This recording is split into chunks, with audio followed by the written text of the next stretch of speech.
Hello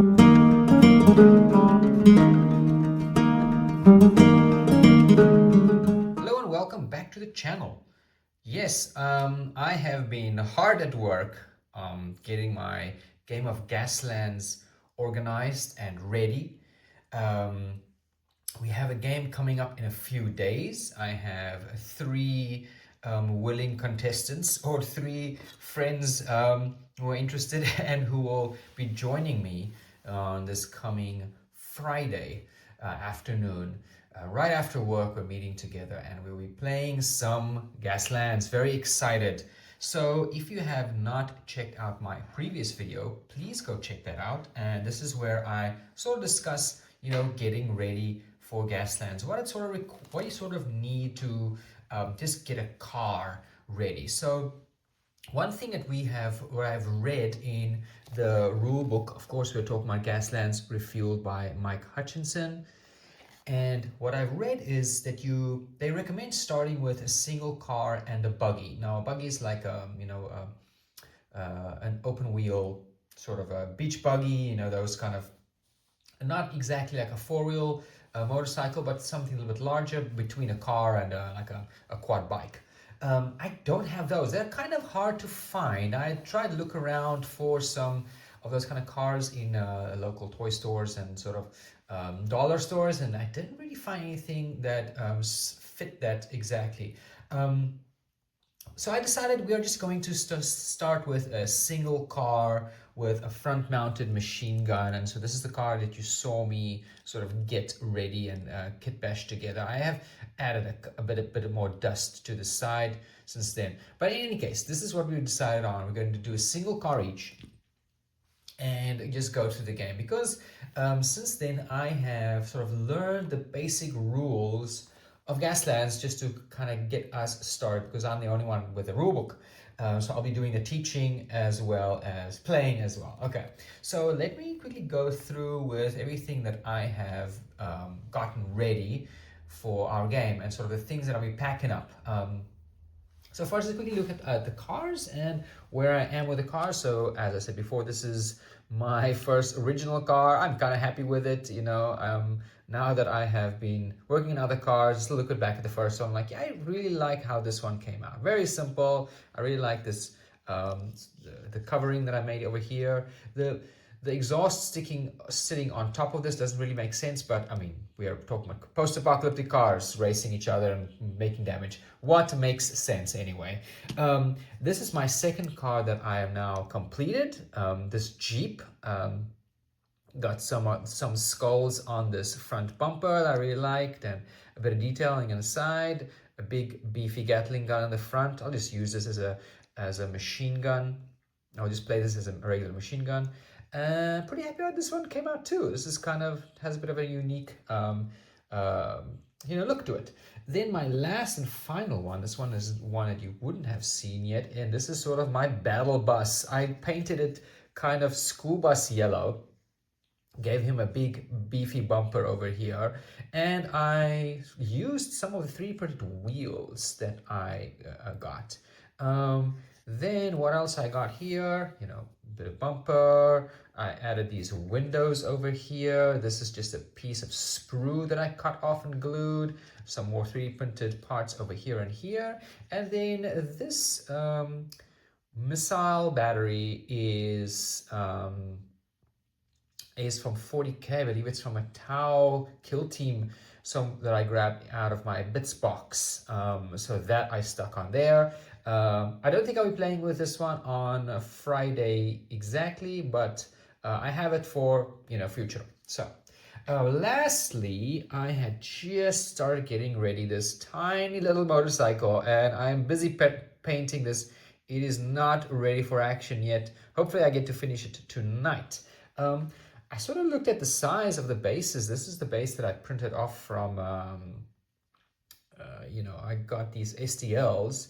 And when I printed the bike, I thought the bike might be too small. But then when I printed out the base, this sat there perfectly. And I guess that is the right size. I still feel this bike looks a little bit small in comparison to the cars. But, I'm just going to leave it that way. And I think the second bike I will do, I might scale it up just a little bit, like 15%, 15-20%, just to make it a little bit larger. But anyway, that is it in terms of my cars. We'll keep it up. So what do I need? What do you need for terrain? Well, actually, you don't need a lot. Obviously, when you're playing war games, grab whatever you have. I know Jenga blocks Jenga blocks are the most versatile piece of wargaming terrain that you can get. You can pack it in any order, and everybody has a set of Jenga somewhere. And if you don't, you can go to a dollar store, some toy store, grab a generic. It doesn't even need to be Jenga. It can just be some generic building, some generic blocks, whatever. But let's have a look at what I did have. I had these barrels printed out before for other skirmish games. I just ended up painting them with a bit of dry brushing and a bit of washing to get them ready. So I got a couple of them. I like them because they are kind of varied, different configurations, and they sort of form bits of linear terrain. So putting them somewhere on the racetrack sort of forms a natural pathway. I printed out some barricades, I printed some straights and some turns. Now these ones were labeled like Gaslands, scatter terrain, so they work nice. So this of course is nice for creating little corners somewhere. You can see I have some over there, and I can maybe put one over here if I want to make a little corner there. And some straight linear terrain. And then a bit more thematic scatter terrain, some tires, some barrels. This is nice. I printed out a couple of these. I did 3 of these ones, and so they will be stacked somewhere. Maybe create some destructible terrain, some make it look interesting. And then last but not least, I printed out this starting gate. You gotta have a nice starting gate. I did not glue the top because I figured if I'm transporting this, it might be easier to be able to disassemble it. But anyway, that's my starting gate. And last but not least, I guess, is this mat that I had from previous skirmish game. Now this is sort of an industrial city, I guess it's for like a 40K or maybe kill team. This is a 3 foot by 3 foot. Now, when we are playing on Friday, I will probably not be using this mat. I will probably be using something a little larger because we will have 4 cars. And believe me, I tried playing on this mat, which is 3x3, which is not ideal. I ended up crashing almost immediately trying to take the first corner. So that was hilarious. So that's it in terms of terrain. So I'll be using a larger a 6x3 desert map that I have for my other skirmish games. Let's quickly look at some last bits and bobs that I needed. Of course, you will need the measuring sticks and the things from the back of the book. Now, the easiest way to do this, photocopy it, maybe on some sticker label paper, glue it on some cardboard or cardstock, cut that out, and then you're basically done. And then a couple of tokens. I'm guessing this is activation tokens. Reload, I'm not sure with reload. I haven't read the rules so far yet, but these are the hazard tokens, and you'll need quite a bit of them. So, these are ammo tokens, right? So you got to print those out. Now, of course, I have a 3D printer, so these templates for movement and so on, I have printed out. I printed out the whole bunch of them: the slide, the straights, the turns, the veers, the gentle left and right turns. So I got them already. The hazard tokens I 3D printed, and I I primed them and gave them a nice red what was it, contrast paint, I believe, with a little bit of thinner, just to sort of paint them real quick. So they're ready. And last but not least are the dice. Of course, I 3D printed these, and you can use regular D6s. And there is a table in the book that maps each of the dice values to specific results on the Gaslands dice. Of course, you can also buy these online. I'm sure Amazon has them. So that is pretty much it, and now we just need to get together and play. And if you're not sure about the rules, I can quickly give a very, very brief rundown about the rules, because actually, the movement rules are pretty complex and in-depth, as I have discovered over the last few days playing it by myself. But essentially, you pick one of the templates, and one of the rules that I really like is if you touch the template, you gotta use that template, and that's gonna probably careen you into some terrain. So just randomly grab this one. I'll be banging into these barrels over here. So let's say, for example, I eye these templates. Let's say I'm gonna be moving this one. You place the terrain, you place the template, then you roll the handling, the dice, and you use the results. You got to spin the results to activate certain things. And for example, I have a shift, a spin, and a hazard.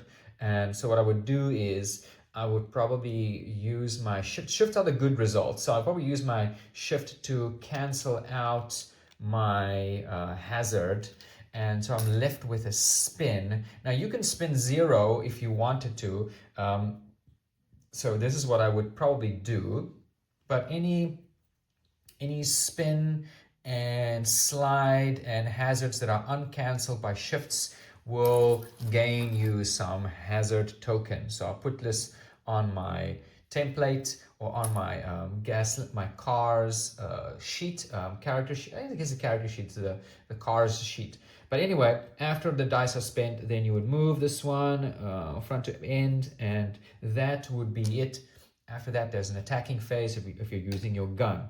In any case, because I am in first gear, I'll be activating in the first gear phase. Then all the other cars, they will move, roll dice, whatever, move them, check if there's a collision, shift up, shift down. All of those things gain you some hazard tokens. And when there's collisions, you gotta stop, and when there's a collision, you gotta stop and go through a little phase to see what happens. It's like if you're colliding against an opponent, the opponent needs to decide whether they are evading or attacking, and you gotta decide whether you're evading or attacking. You roll some dice, check how many 4s, 5s, and 6s you got. Count up that many hits. The defender does the same thing, and then you would take hull damage, and so on.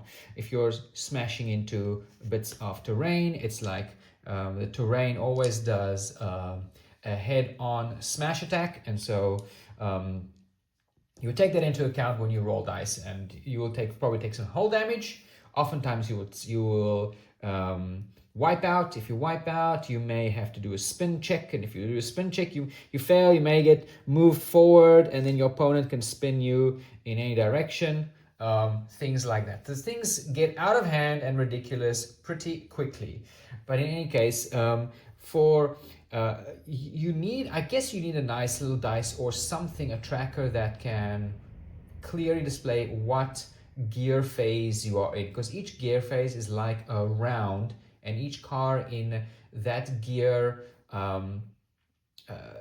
that has that gear or higher can activate. For example, if this car is in gear phase 3, it would activate in gear phase 1 and 2 and 3. If this car is only in gear 1, it'll only activate in gear phase 1, and so you would go gear phase 1, activate, gear phase 2, activate the cars who are in gear phase 2 or 3, and so on, until all the cars have activated and all the gear phases are done, and then you would start a new round. So that is it. That is all the prep I am going to be doing. The only last thing I'll be doing is just finishing up my little bike, even though I probably won't use that.